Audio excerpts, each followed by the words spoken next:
Habari za wakati huu, karibu tena tuendelee kuhabarishana taarifa mbalimbali, na habari kubwa ni kwamba uongozi wa muungano wa Mto Kongo umefanya kikao kizito huko katika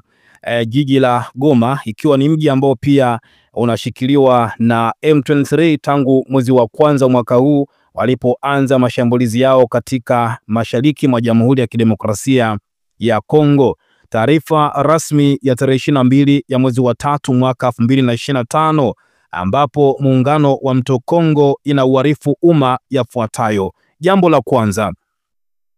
kwa mujibu wa usitishaji vita wa upande mmoja uliotangazwa tarehe 22 ya mwezi wa 2 mwaka 2025 na kuunga mkono mipango ya amani inayolenga kuweka mazingira yanayofaa kwa mazungumzo ya kisiasa yanayoshughulikia chanzo cha mzozo wa mashariki mwa Jamhuri ya Kidemokrasia ya Kongo, muungano wa Mto Kongo umeamua kuweka upya vikosi vyake kutoka katika maeneo ya mji wa Walikale.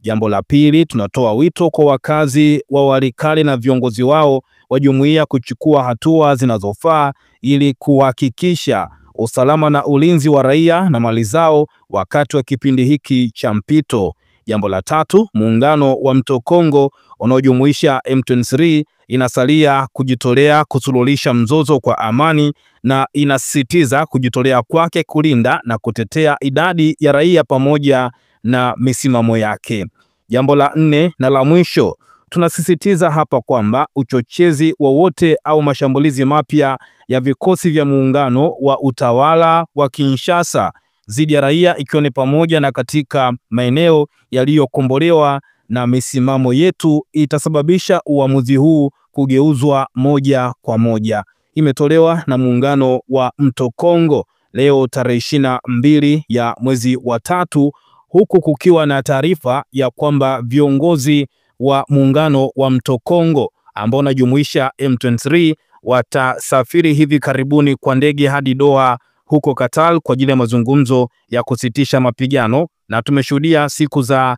juzi hapa rais wa Rwanda Paul Kagame pamoja na rais wa Kongo Felix Tshisekedi walikutana huko Qatar na wote wakatoa maazimio ya kusitishwa kwa vita mara moja huko mashariki mwa Kongo. Lakini katika taarifa yake kiongozi wa M23 Corneille Nangaa, baada ya kufanyika kwa mkutano mkubwa katika mji wa Walikale ambao kwa sasa upo chini ya muungano wa Mto Kongo, alisema kwamba hayo ambayo wameyazungumza huko Qatar wao hayawahusu. Lakini taarifa kubwa zinadai kwamba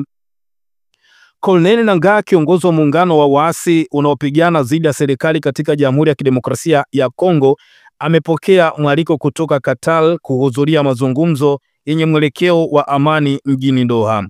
Nangaa mwenye haiba ambaye anaongoza muungano wa Mto Kongo na muungano wa waasi wa Machi 23 ameripotiwa kualikwa na amiri wa Qatar Sheikh Tamim bin Hamad Al Thani. Inavyoonekana amiri wa Qatar anataka mkutano na viongozi wawili wa waasi huko Doha. Kwa mujibu wa duru kutoka mashariki mwa DRC, amiri wa Qatar anakusudia kujadiliana na kiongozi wa muungano wa Mto Kongo kuhusu hali ya sasa ya majimbo ya mashariki mwa Jamhuri ya Kidemokrasia ya Kongo kwa lengo la kutafuta suluhu la amani la kudumu. Gazeti la Tanzania Times hadi sasa limefahamu kuwa waasi wa muungano wa Mto Kongo wamekubali mwaliko huo kutoka Qatar. Corneille Nangaa na kiongozi mwenzake Jenerali Bertrand Bisimwa kwa hivyo wanatazamiwa kusafiri hadi Doha katika wiki chache zijazo. Hata hivyo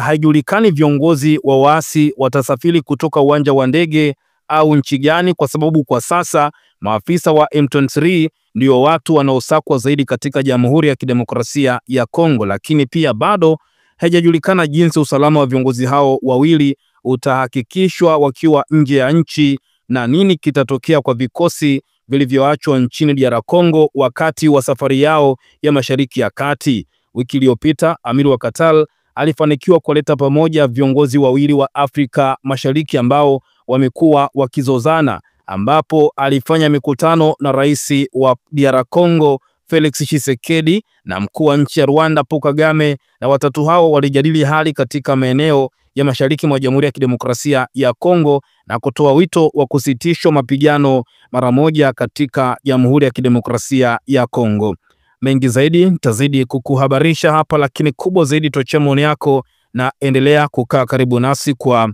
habari mbalimbali.